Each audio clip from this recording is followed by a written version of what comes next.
সারা দেশের ন্যায় চট্টগ্রামেও নানা আয়োজনে পালিত হচ্ছে জন্মাষ্টমী।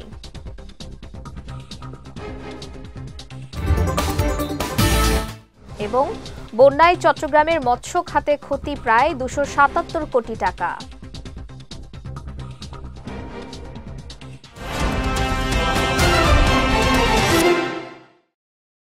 আসসালামু আলাইকুম। বিএসআরএম চট্টগ্রাম সংবাদে আমন্ত্রণ জানাচ্ছি আমি সঞ্জিদা আজিজ। শুনছিলেন শিরোনাম, এবারে বিস্তারিত। সারা দেশের ন্যায় চট্টগ্রামেও নানা আয়োজনে পালিত হচ্ছে সনাতন ধর্মাবলম্বীদের ধর্মীয় উৎসব জন্মাষ্টমী। প্রতি বছর দিনটি ধর্মীয় ভাবগাম্ভীর্য ও আনন্দ উৎসবের মধ্য দিয়ে পালিত হলেও এবার দেশে বন্যা পরিস্থিতির কারণে জন্মাষ্টমী উৎসবের আয়োজন সীমিত করা হয়েছে। উৎসব সংক্ষিপ্ত করে এই টাকা বন্যার্তদের মাঝে দেওয়ার কথা জানিয়েছেন জন্মাষ্টমী উদযাপন পরিষদ বাংলাদেশ কেন্দ্রীয় কমিটির সাধারণ সম্পাদক প্রবীর কুমার সেন। তিনি জানান, আজ বেলা 2টায় নগরীর জেএম সেন হলে দেশ ও জাতির মঙ্গল কামনায় গীতাযজ্ঞ ও বিকাল 4টায় ধর্মসভা অনুষ্ঠিত হয়। এছাড়া সন্ধ্যা ও রাতে জন্মাষ্টমী উপলক্ষে নানা ধর্মীয় আয়োজন করা হয়েছে বলেও জানান তিনি। ভারী বৃষ্টি ও ভারত থেকে নেমে আসা পাহাড়ি ঢলে সৃষ্ট বন্যার পানিতে চট্টগ্রামে মৎস্য খাতে প্রায় 277 কোটি টাকার ক্ষতি হয়েছে। বিষয়টি নিশ্চিত করেছেন চট্টগ্রাম জেলা মৎস্য অফিসার শ্রীবাস চন্দ্র চন্দ। তিনি জানান, গত কয়েকদিনের টানা বৃষ্টিতে মিরসরাই, ফটিকছড়ি, হাটহাজারী, রাউজান, সীতাকুণ্ড সহ বিভিন্ন উপজেলার মৎস্য চাষের পুকুর, দিঘি ও হ্যাচারির মাছ ভেসে গেছে। এর মধ্যে বৃষ্টি ও পাহাড়ি ঢলে বেশি ক্ষতিগ্রস্ত হয়েছে মিরসরাই উপজেলা।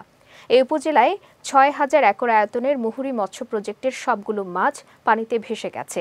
সব মিলিয়ে মৎস্য বিভাগের তাৎক্ষণিক হিসেবে ক্ষতি হয়েছে প্রায় 277 কোটি টাকা। তাছাড়া বৃষ্টির পানিতে প্রাকৃতিক মৎস্যক্ষেত্র হালদা নদী প্লাবিত হওয়ায় বড় আকারের রুই জাতীয় মাছ বিভিন্ন জলাশয়ে ছড়িয়ে পড়েছে। বর্তমান বন্যা পরিস্থিতিতে সড়ক ও রেলপথে আমদানি রপ্তানি পণ্যের কন্টেইনার নৌপথে পরিবহনের ব্যবস্থা করেছে চট্টগ্রাম বন্দর। এ লক্ষ্যে জাতীয় রাজস্ব বোর্ড, এনবিআর ও বন্দর কর্তৃপক্ষ সার্বিক সহযোগিতা দিতে প্রস্তুত বলে জানিয়েছেন বন্দর সচিব মোহাম্মদ ওমর ফারুক। তিনি জানান, ভয়াবহ বন্যার কারণে অনেক আমদানি রপ্তানিকারকরা চট্টগ্রাম ঢাকা চট্টগ্রাম সড়ক বা রেলপথে পণ্যবাহী কন্টেইনার পরিবহন বন্ধ রাখতে বাধ্য হচ্ছেন। ফলে দেশের আমদানি রপ্তানি বাধাগ্রস্ত হচ্ছে। তাই পানগাঁও অভ্যন্তরীণ কন্টেইনার টার্মিনালের মাধ্যমে চট্টগ্রাম ঢাকা চট্টগ্রাম নৌপথ ব্যবহারের সুযোগ দেওয়া হয়েছে।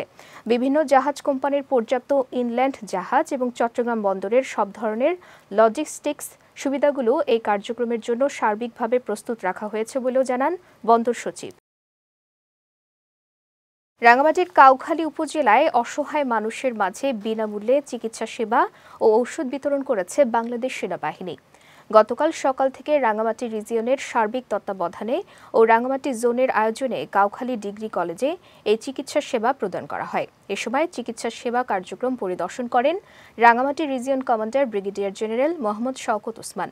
রোগীদের চিকিৎসা দেওয়ার পাশাপাশি বিনামূল্যে ঔষধ বিতরণ করা হয়। এ সময় সেনাবাহিনীর এই কার্যক্রম চলমান থাকবে বলে জানান রিজিয়ন কমান্ডার মোহাম্মদ শওকত ওসমান।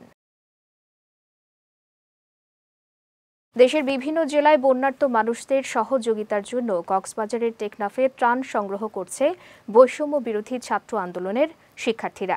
এরই ধারাবাহিকতায় একদিনে বিভিন্ন পৌরসভা ও ইউনিয়ন থেকে 3,94,582 টাকা সংগ্রহ করা হয়েছে।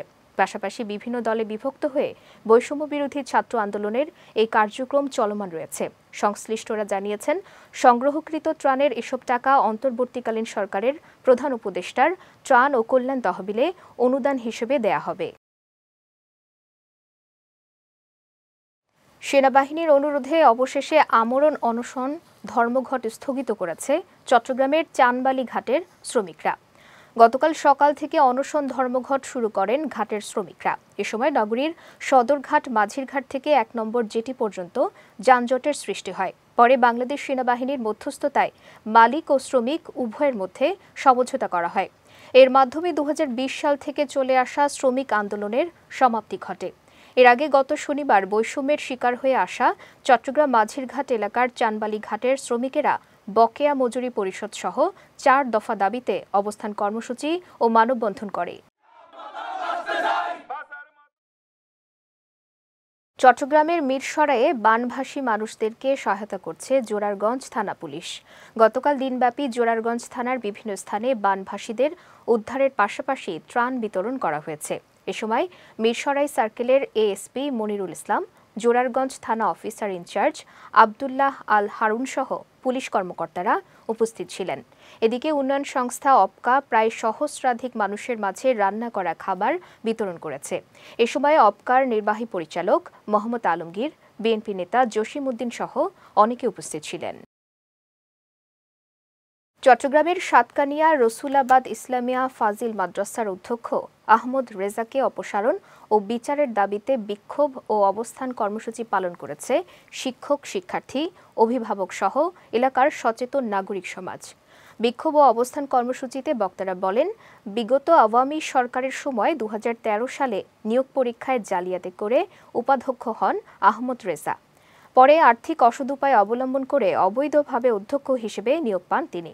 এ সময় বর্তমান শিক্ষার্থীদের সমন্বয়কেরা অধ্যক্ষ আহমদ রেজাকে আগামী 48 ঘণ্টার আলটিমেটাম দেন এবং পদত্যাগ না হওয়া পর্যন্ত তাদের শান্তিপূর্ণ অবস্থান কর্মসূচি চালিয়ে যাওয়ার ঘোষণা করেন। Chattogram chamber of commerce and ইন্ডাস্ট্রিজের বর্তমান কমিটি বাতিল করে নির্বাচনের দাবিতে অবস্থান কর্মসূচি পালন করেছে বঞ্চিত ব্যবসায়ী ফোরাম। গতকাল নগরীর আগ্রাবাদ চেম্বার ভবনের সামনে এই কর্মসূচি অনুষ্ঠিত হয়। বঞ্চিত ব্যবসায়ী ফোরামের সদস্য সচিব শহীদুল ইসলাম চৌধুরীর সঞ্চালনায় কর্মসূচিতে ফোরামের আহ্বায়ক এস.এম. সাইফুল আলম, চট্টগ্রাম সম্মিলিত পেশাজীবী পরিষদের আহ্বায়ক জাহিদুল করিম কোচি, চট্টগ্রাম মেট্রোপলিটন সাংবাদিক ইউনিয়নের সভাপতি মোহাম্মদ শাহনেওয়াজ সহ অনেকে উপস্থিত ছিলেন। চট্টগ্রামের সাতকানিয়ায় এক প্রভাবশালীর দ্বারা দীর্ঘ 15 বছর ধরে দখল করে রাখা জায়গার কিছু অংশ উদ্ধার করেছে ভুক্তভোগীরা। রোববার সকালে উপজেলার ধর্মপুর ইউনিয়নের 6 নম্বর ওয়ার্ডের ভুক্তভোগীরা দখলকৃত জায়গাটির কিছু অংশ উদ্ধার করে। এ সময় ভুক্তভোগীরা অভিযোগ করে জানান, দীর্ঘ 15 বছর যাবৎ আহমদ কবির নামে এক ব্যক্তি দলীয় প্রভাব খাটিয়ে মিথ্যা মামলা ও ভয়ভীতি দেখিয়ে জায়গাটি জোরপূর্বক দখল করে রেখেছিল। তবে অবশেষে সামান্য জায়গা উদ্ধার করা হয়েছে।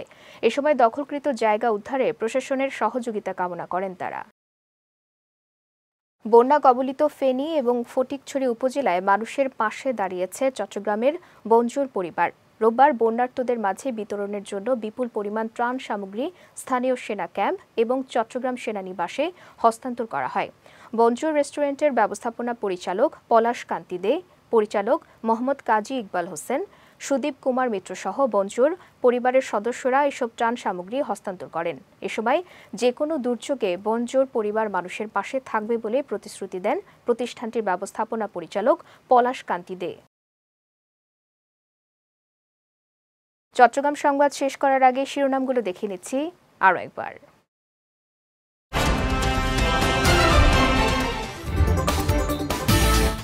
সারা দেশের ন্যায় চট্টগ্রামেও নানা আয়োজনে পালিত হচ্ছে জন্মাষ্টমী।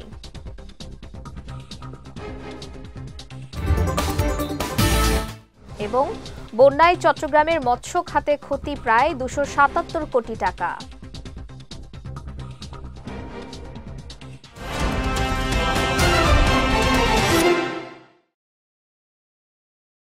চট্টগ্রাম সংবাদ শেষে আজকের মতো আমি সঞ্জিদা আজিজ আপনাদের কাছ থেকে বিদায় নিচ্ছি। রাত 9টায় আমাদের পরবর্তী বিজয় রাতের সংবাদ দেখার আমন্ত্রণ রইল। এছাড়াও আজকের চট্টগ্রাম সংবাদের ভিডিও দেখতে পারেন আমাদের ইউটিউব এবং ফেসবুক পেজে।